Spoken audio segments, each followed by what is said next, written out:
Just hit the play button here, and we are live from the Westin in Charlotte. Hello, everybody. Arya Masudi, Bob Ferranti of the Osceola. This is Seminole Sidelines, and a little bit of a different episode here as we get this thing up and try and get it out to you. Obviously, Florida State here for ACC Kickoff, and a lot of storylines to get to. We got Jordan Travis, Jared Verse, Kalen DeLoach, the man himself, Coach Norvell. They were kind enough to talk to us early in the morning before they actually are going to even talk to the national media later this afternoon. And so the local guys got a chance for a pretty intimate environment and setting, and they were very candid about a number of topics, Bob. We want to thank those of you watching on Twitter, on Facebook, and on YouTube, and this will be available via pod audio only here shortly as well. Make sure that you're following us on our social medias. Please subscribe on YouTube and give us a shot. FloridaState.rivals.com, theosceola.com. A subscription would be awesome. Maybe buy one for your friends, your family. Season's coming up, and a lot of expectations for a top 10 Florida State football team, and we've got you locked in with the coverage. So without further ado, let's jump right in, Bob, because we talked to Mike Norvell, and he is excited, right? You can see it in his eyes. There's confidence, but they're calm, right? These guys, they believe in themselves, but they are trying to manage expectations, even though around them, expectations are just flying in.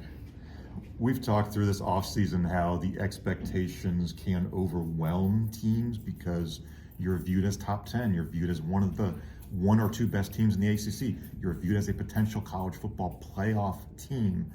And Mike Norvell has often discussed, how do you handle adversity? Our question has been, how do you handle prosperity? How do you handle being in this spotlight? Honestly, through all these interviews, both in Tallahassee and then today in Charlotte, this feels like a very calm, confident group. I think Mike Norvell, through the years, it's worth noting too, he feels really good about this roster. That climb, it's his roster. These are his guys. They're his high school guys, his transfer portal prospects. A lot of veterans back because of what they want to do on the field, because of NIL, because of what they feel they can do, what they can pursue in terms of maybe a conference championship, maybe something more. But you just have a feel where these guys put in the work through the years and they're ready to go. I'm ready to go. Are you ready to go? What's August 3rd is the first practice. We are a week away. I know y'all are ready to go. And you know, you talk about this as Norvell's team. One thing that stood out to me from our interview with him this morning and in having a conversation, again, he was open and honest, it was that this had to happen organically the right way, right? Like you can't fake your way to sustain success. And he kept using that. And we kept trying to ask him, you know, this season, that, you know, can we be good this season? And he kept saying, I'm trying to be sustainable. And I've had the best example of that. This school has had one of the best examples of that in college football history with Bobby Bowden.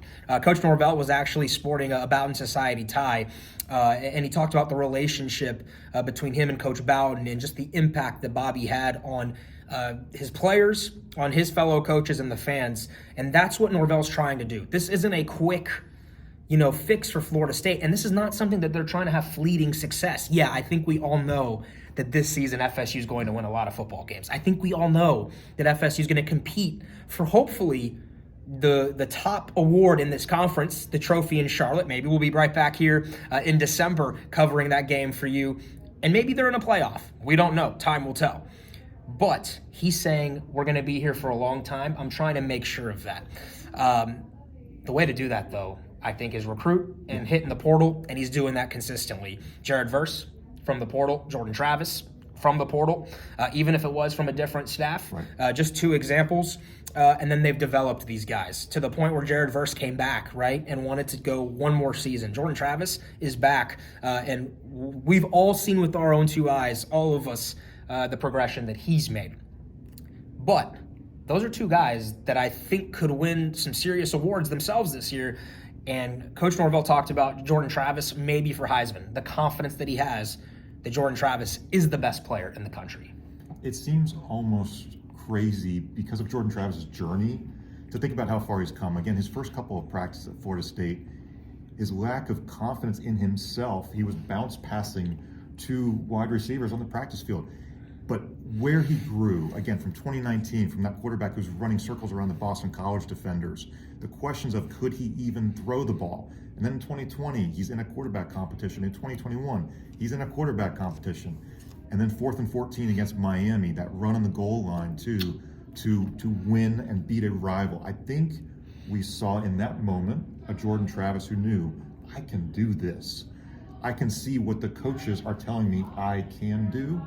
And then in 2022, I think Mike Norvell told a really neat story this morning about showing Jordan Travis the 3 Heisman trophies in the Moore Athletic Center and saying, you know what, Jordan, you are good enough to be among these guys. Now, that's a lot to put on, and Jordan was just stepping into that starting role in 2022 on his own. But to have that kind of confidence, to keep pouring into Jordan and saying, you can do this whether you get it or not, I think that's pretty incredible for Jordan to hear that from a head coach. Okay, you've been covering Florida State a long time. You guys have been watching Florida State for years. A lot of you have seen the build. We're talking Ward, we're talking Winky, we're talking Winston. Are we going to have Travis in there? I mean, that is elite company, and Mike Norvell has coached some really good players too. Yeah. So that is really impressive. But I think more than anything, that's him trying to instill the confidence into Jordan that you're the one who's going to take us the whole way, right? It's inspirational, it's aspirational. I think that's what coaches need to do. Jordan has hit on the storyline quite a bit. We know Jordan Travis was always incredibly competitive out there in every sport that he played. Coached by Eric Kresser, the former Florida quarterback in high school, he had a good foundation. But confident is different from competitive in my viewpoint. And I think Jordan didn't always have that confidence in what he can do. He's talked a little bit about that more today. Kurt Weiler writing a story for the Osceola will have that, probably by the time this video's up. So you'll be able to read a little bit more of Jordan's thoughts. But I think, again, that confidence built by Mike Norvell, built by Devin Travis, his brother, who played at Florida State baseball, who played in the major leagues. So I think he has had a great support system, parents, brother, sister, no doubt, just to create him into the man and to the athlete that he is. Y'all all know Devin Travis. You know what he could do on that diamond. And made the big leagues playing for Florida State. And Jordan's, I think, seen that example, has come up in a system of great support. And what a coach Mike Norvell is, I think, to bring out the best in Jordan Travis here in his final season. Who would have thought that we would one day say we think Jay Trav could play on Sundays? I think a lot of people even last year were like, nah, he's a good college quarterback. Now you're like, maybe, it's possible. He's going to have to lead the charge here. I think he's as confident as ever. He's now been here to this event a couple of times as kind of the figurehead for the team to the rest of the world and the rest of the college football world. But something I really loved was we talked about preseason expectations, and they're coming in left, right. The media here is buzzing about Florida State for the first time in a long time. And that's the way it should be, right? Like, that's where we belong, is in this conversation, in the limelight. I was curious to see how FSU's players handled it, how Norvell handled it. I'm sure Mike will handle it fine. The players, and they're going to get a chance to talk to the national media here shortly, and we'll be there for that when they break that thing out for a bigger question and answer. But it seems like the guys have a good head on their shoulders. Like, they seem like they want the accolades. Like, they want the pressure, and to them, it's not even pressure. I think sometimes people say the word culture, they don't know what it means. You can't feel it, it's an intangible. But with this program, the culture has gotten to the point where, yes, it's the hard work, but it's all these guys who have come back and they see each other working so hard. Mike Norvell saying, I think he was asked who had made the development in the offseason, and he said it wasn't just the newcomers. It wasn't like a year one guy becoming the year two guy who was very comfortable. It was a Johnny Wilson, it was a Jared Verse. He saw those improvements from where guys were 12 months ago. When your best players are driven to be even better, yes, they came back, but it wasn't just, hey, I got my NIL payday and I'm feeling good and I'm going to just see what happens against LSU. They're still working hard. So I think, again, it's part of that, how do you handle the prosperity storyline? And some of it is just really cool to hear. It makes us, I think, very excited about August 3rd and then, of course, September 3rd against LSU. How cool is that, right? Like, your best players, Coach Norvell said, were amongst the most improved players after the spring. That's scary. but that's a dedication to the work and the culture. And he always says 1% better, 1% better. And that's cool when the people that are supposed to lead your team are the ones also putting in the example. It's not just talk about it, be about it. I think that permeates in a locker room, and that gains respect from us, obviously, but also from those within that locker room and in that brotherhood. Let's talk individually, maybe a little bit about some of the guys. We got a chance to talk to Jay Trav, to Jay Verse, to Kalen DeLoach individually. Sorry about the quarterback. We've talked about him a little bit, but let's finish on him before we get to others. He's confident, right? And you mentioned he's wanting to be a little bit more of a vocal leader, but he seems comfortable within his own skin. Like almost he knew he could do it, and that's what he had been telling himself for a couple of years. Now he has proven to himself that he can do it as well. And that's like a level of confidence that I think almost turns into you imposing your will onto other teams. And the other cool thing for Jordan is he can probably see, without admitting it, the quality of the talent around him on offense has climbed too. The 2020 talent doesn't compare to the 21 talent, the 22 talent, and the 23 talent. When asked about Keon Coleman and what he can do on the football field, he knows what Keon Coleman can do. You've seen him do the windmill dunk in jeans at Mike Norvell's house. I mean, that's another cool story. I think it's part of just the athleticism of a Keon Coleman. But in addition, Jordan wanted to say, it's the offensive linemen working hard. It's the wide receivers. It's the tight ends. It's Trey Benson coming back. You've got the supporting cast. The Heisman is a cool storyline, I think, and a lot of people in the national spotlight will put that on Jordan. But Jordan will often deflect it and say, it's because of my teammates. It's my guys around me. They've grown together. They've lost games together. I mean, 2020, you went through a lot of that losing. There's still a lot of those guys on the offensive line who went through it. And the portal guys, whether they're new, whether they're a second-year portal guy, they're just driven for more and more. So I think it just builds, and that's what. No, I like that you mentioned they've lost together, because not to go back to Norvell, but just a quick snippet of another thing that stuck out to me about managing expectations. The reason he's so confident too is this group together went through that 3-game losing streak last year. We all remember it. Wake Forest, NC State, Clemson.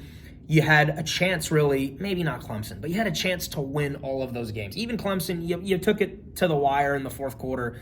Whatever you want to believe about that game, right? But Wake and NC State, you had your moments and you just couldn't deliver. And I think that when you go through that with one unit and there's not a bunch of new pieces coming in that has to relive that together, it only makes you stronger. I think if you're in the same situation, having the guys to your left and to your right that you can look to and say, all right, this time, let's do it a little bit differently. This time, let's learn from our mistakes. I think that makes that pack kind of move forward as one unit. So that was something I think Norvell, and he's always kind of been big on experience and on having to experience something before you can truly feel it and experience it. But that stuck out to me as well. It's growing pains. Mm-hmm. It's almost like child development. You can do it 3 or 4 weeks, then all of a sudden, then the child can do it. I think teams and players develop like that too. You have to live through some of the frustrating moments, because those learning lessons, those falling down, helps you get back up, crawl, walk, run. We're seeing a team that really is ready to run. 100%. All right, so from Jordan to Jared, by the way, both guys were wearing garnet suits. They said they didn't plan it. I don't know if I believe them. Yeah. I was told, Jared said that Jordan said he was going to wear something else, that he was going to wear gray or black, and Jay Trav decided, I want to wear garnet too. DeLoach looked sharp. You guys got to see those photos that we have up on our Instagram story, and I'm sure there'll be videos circulating. But Kalen DeLoach looked the part. We'll talk about him as well on the football field. But how about Jared Verse? Could have been a first-round pick last season, decided to come back. Was it NIL? Maybe. Was it a chance to compete for a national championship? Likely. To be with the same group one more year when he was only in Tallahassee for 1 year. That's probably a part of it too. All those three things, you have arguably the best defensive end in the country back in Tallahassee, at least top 3, I think, safely in college football. He's had a lot of really good things today. Really praise his teammates too. Really praise his teammates, Patrick Payton, all the guys on the defensive end group. On the offensive line too, mentioned Jeremiah Byers, how much Buyers can talk trash with Jared Verse just as well as Jared Verse can talk trash. I think in addition to everything you just mentioned about Jared and why he's back, I think part of it was he was injured last year. I asked him about, just how banged up were you at that point, sort of middle of the season, Louisville, through that 3-game losing streak. I mean, not just Jared Verse's injuries, but the defensive tackles were banged up too. And Jared admitted he was fighting through that. He was being a really, really good teammate. But I think Jared Verse feels like he left a little bit on the table if he had gone in the NFL. I do think there was a guy who felt like he could make something more for himself if he came back for 2023. Daniel Jeremiah of NFL.com, a guy who's been in front offices, went through some of his game tape and said the thing that consistently stood out was his energy. Not just a couple plays, not just the plays where he succeeded, the energy, what he gave in terms of effort was something that Daniel Jeremiah outlined. It is consistently showing up on tape. If Jared Verse continues to do that, if he's healthier, what can he accomplish? And what can all the other guys next to him accomplish? What if Jared Verse is double teamed a ton? Well, yeah, that's a field day for Fabian Lovett, for Braden Fisk, for Darrell Jackson, for Patrick Payton, for the linebackers. It really makes this defense even more lethal. Yeah, it's going to be that D-line, I think, right? Like we all agree that's going to have to set the tone. Obviously, linebackers, you got 2 really good ones, but not a lot of depth at the position. We'll see how Florida State schemes things out to try and take advantage. DBs, some new faces, right? But I think we're all excited about where this thing can go. He's back for another year, right? So Jared Verse back in the fold. Good D-line. He looks incredible, by the way. And let's end with some Kalen DeLoach talk. A guy who has been through numerous coaching staffs, numerous coaches. I asked him straight up. I said, look, in this day and age, everyone's going to the portal. Why did you decide to come back when things got hard? And he said, I committed to a school. I wanted to stick through it. And then he said he was really glad to see that it paid off because he is one of the best linebackers in the ACC, has a chance to play on Sundays now. And more importantly, he's going to be a leader on that defense, I think, vocally and with what he does on the football field.